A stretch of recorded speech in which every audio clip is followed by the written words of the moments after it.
Hi, my name is Robin Wong. I'm a photographer based in Kuala Lumpur, Malaysia. In this video, I want to share 5 tips on using autofocus for your Olympus OM-D camera. Let's do this!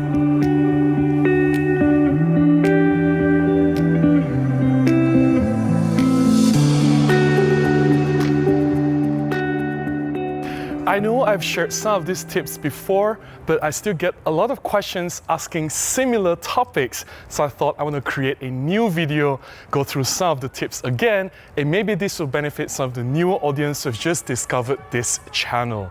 Also, I know some of you have asked me, hey Robin, what are the best camera settings for the Olympus when I want to shoot bird in flight? Unfortunately, I'm not a bird shooter. I don't do wildlife photography, and I don't do bird in flight. I know some photographers, they really love doing bird in flight, and there are many wildlife photographers out there sharing tips and tricks on YouTube channels. I'm sure you can find them. I'm not one of those people who's qualified to share these tips.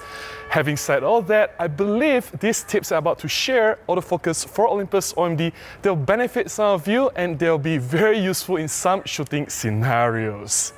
Tip number 1. Linking spot metering to autofocus points.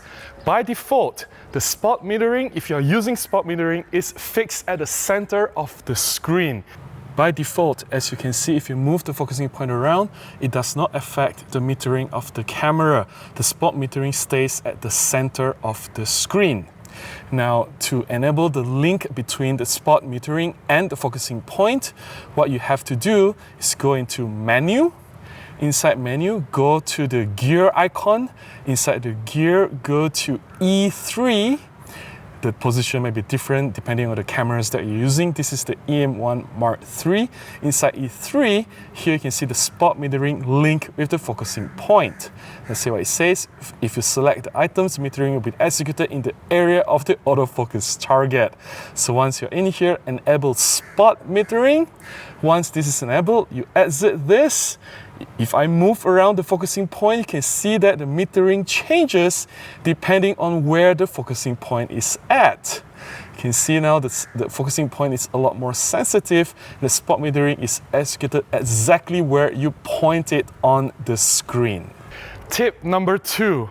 When you select all focusing points, when you enable all focusing points on the camera, that does not mean that everything will be in focus. This is the most common mistake I observe in a lot of newcomers to Olympus system. They assume that when they select everything, all focusing points activated, that shows that the camera will make sure everything is in focus. Now this is what happens. When you enable all focusing points, it basically allows the camera to pick and choose what is in focus. It takes away the decision from you. You, photographer, has no control over the camera.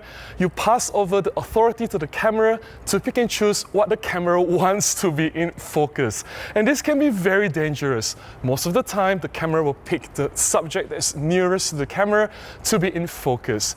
Now remember, when you enable all points, that does not mean everything will be in focus. It just means the camera will pick and choose what it wants to be in focus. When I select all focusing points, all the points I enable, it doesn't mean everything will be in focus. Now it's selecting the background, sometimes it selects the foreground. I want the Robin Lego brick heads to be in focus, but it just doesn't select that. It doesn't know what I want. The camera cannot read my mind. It just picks what it wants. Now it's selecting the background or foreground. It just doesn't select a Robin Lego brick heads.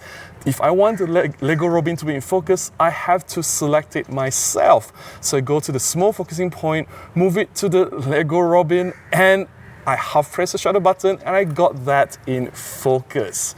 Just remember, when you select all points in focus like so, it doesn't mean everything is in focus. Tip number 3. quick shortcut to center focusing point. Now, when we select the focusing point to the exact position where we want to be in focus, sometimes it moves too far from the center.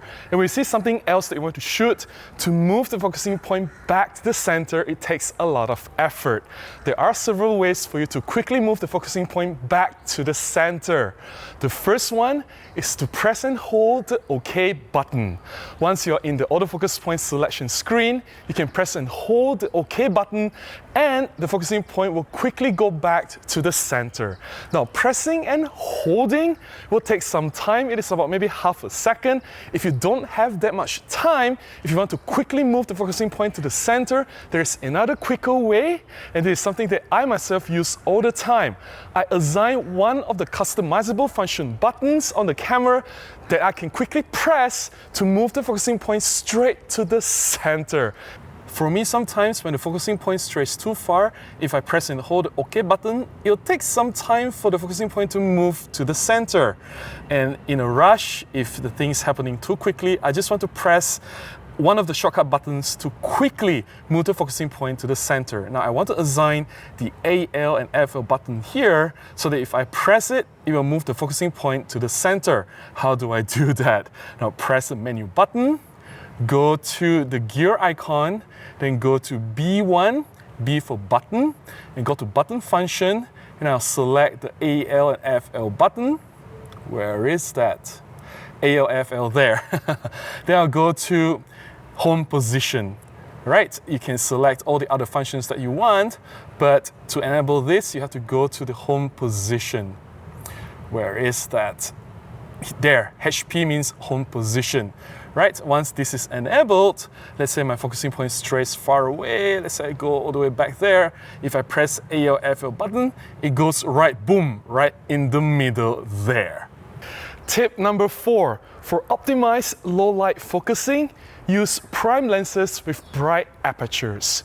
We all know that prime lenses have some advantages that allow us to render shallow depth of field, blurring off the background, isolating the subject more effectively, and of course, with brighter aperture, we can use lower ISO in low light shooting scenarios, then we can get away with cleaner images with less high ISO noise. There is another advantage that not many people talk about. For Olympus OM-D system, if you use prime lenses with brighter aperture, it allows you to focus much more effectively. The brighter aperture opening, say f1.8 or f1.2, allows more light to come into the camera. With more light, the camera has more data to process, and this will allow the autofocus to work more effectively. Olympus rated with the f1.2 Pro lenses, it can autofocus effectively down to -4 EV. That is a lot. It is really dark environment. Of course, I'm not asking all of you to buy the f1.2 Pro lenses. These are ridiculously overpriced. But hey, even if you use f1.8 lenses, say the 25 f1.8, 45 f1.8, or the 75 f1.8, you still have much brighter aperture to work with versus, say, the f2.8 Pro lens, or even the kit lens with f3.5 to 5.6. You lose a lot of light. With bright prime lenses, using them in low light, you get a lot of advantages, and one of them is better focusing.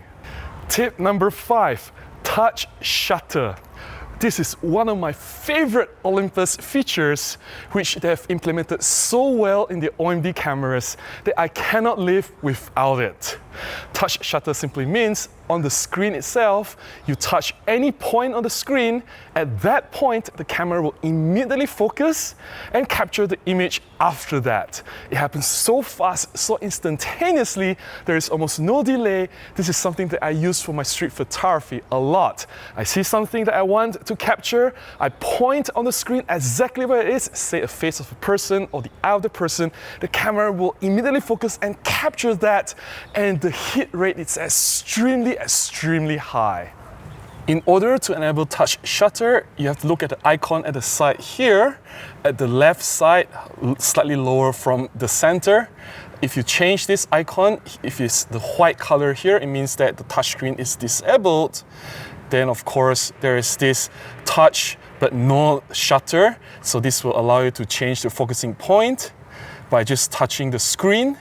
And at the side here, you can see the bar. It allows you to change the size of the focusing point.